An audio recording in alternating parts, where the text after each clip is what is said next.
Break के बाद एक बार फिर से आप सभी दर्शकों का अन्नदाता कार्यक्रम में बहुत बहुत स्वागत है।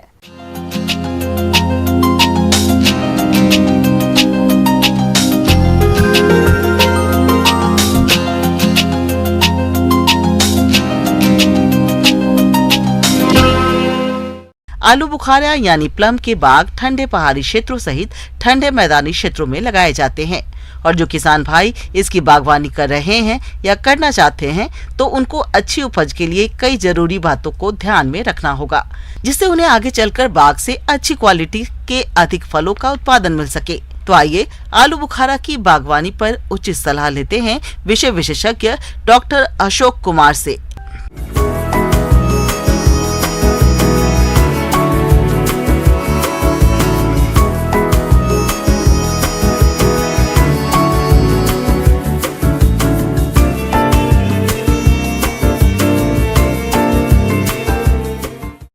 मैं आपको आलू बुखारा के बारे में विस्तृत जानकारी दूंगा। जैसे ही मार्च का महीना आएगा और फूल झड़ के नीचे गिर जाएंगे अपने आप, इससे क्या फ्रूट सेट होने के बाद फूल अपने आप झड़ के नीचे गिर जाता है, तो वो उस समय किसान भाई अपना पानी देना धीरे धीरे शुरू कर देंगे मार्च से। और साथ में उर्वरक जो है पानी के साथ मिला के ड्रिप के माध्यम से या बिना ड्रिप के अगर दे रहे हैं तो गुड़ाई करके और उर्वरक पानी में मिला के दे सकते हैं।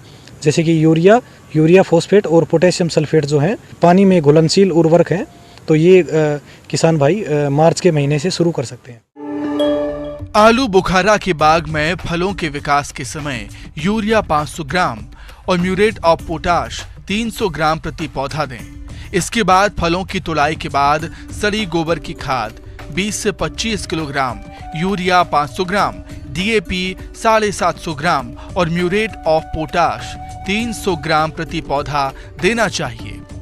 किसान भाइयों, आलू बुखारा के बाग से अच्छी क्वालिटी की अधिक फसल लेने के लिए वृक्षों की कटाई छटाई करना भी बहुत जरूरी होता है। इसलिए बागों में कटाई छटाई का कार्य आप अत्यधिक ठंडे यानी दिसंबर से जनवरी के पहले पखवाड़े तक कर सकते हैं।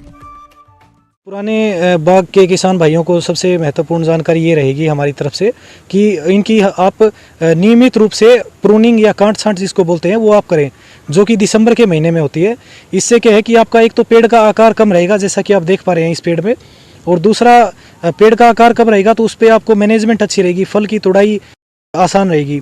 दूसरा ये है कि अगर पेड़ का आकार छोटा है तो वो हवा के दबाव से गिरेगा नहीं।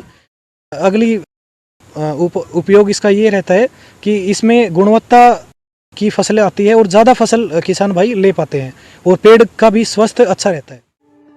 किसान भाइयों, बाग लगाना ही महत्वपूर्ण नहीं होता। अगर आप एक ही किस्म के पौधे लगाते हैं तो उसमें परागण की समस्या आती है, जिससे ऐसे वृक्षों से उत्पादन कम या कभी कभी तो बिल्कुल भी नहीं मिलता। इसलिए जब भी आप बाग लगाएं तो 2-3 किस्मों को मिलाकर लगाएं। इसके अलावा अच्छे परागण के लिए बाग में मधुमक्खियों के बक्से भी रख सकते हैं। जैसे कि आप देख पा रहे हैं, ये जो आलू बुखारा की हमने जो सतलुज पर्पल वैरायटी लगाई है, इसके लिए पोलिनाइजर या परागण के लिए दूसरे वैरायटी की ज़रूरत होती है, जिसका नाम है काला अमृतसरी, जिसको 5:1 के अनुपात में लगाया जाता है। जैसा कि आप समझ सकते हैं कि 1 एकड़ में 185 आपको सतलुज पर्पल के पेड़ लगाने हैं और इसके बाद 37 पेड़ आपको काला अमृतसरी के लगाने हैं, जो कि 5:1 बनता है, यानी 5 पेड़ सतलुज पर्पल, 1 पेड़ काला अमृतसरी। हमारे जो किसान भाई आलू बुखारा का नया बाग लगाना चाहते हैं तो वे गर्मियों के खेत को तैयार करके उचित दूरी पर गड्ढों की खुदाई कर लें और पोषक तत्व व कीट प्रबंधन का जरूर ध्यान रखें। इसके बाद बरसात में पौधे लगाएं।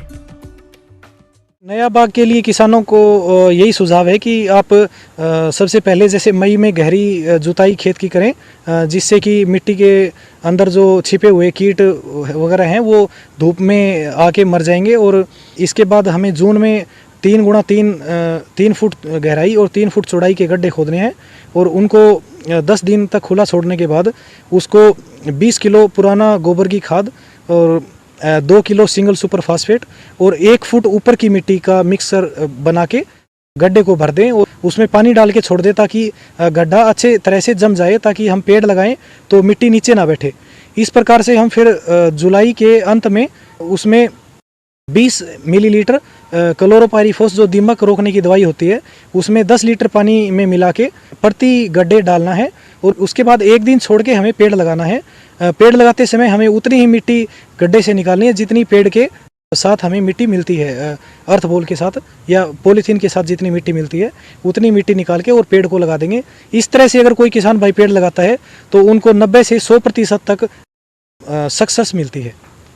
किसान भाइयों के लिए सबसे अभी उचित सुझाव इस समय के लिए यही रहेगा कि कृपया करके खेत में अक्टूबर के बाद आप जैसे नवंबर, दिसंबर, जनवरी और फरवरी ये 4 महीने आप बिल्कुल भी खेत में पानी ना दें किसान भाई। और इससे क्या है, फरवरी में अच्छी फ्लावरिंग आएगी और उसके बाद आपको मई के महीने में ज़्यादा से ज़्यादा पैदावार और अच्छी गुणवत्ता की पैदावार मिलेगी।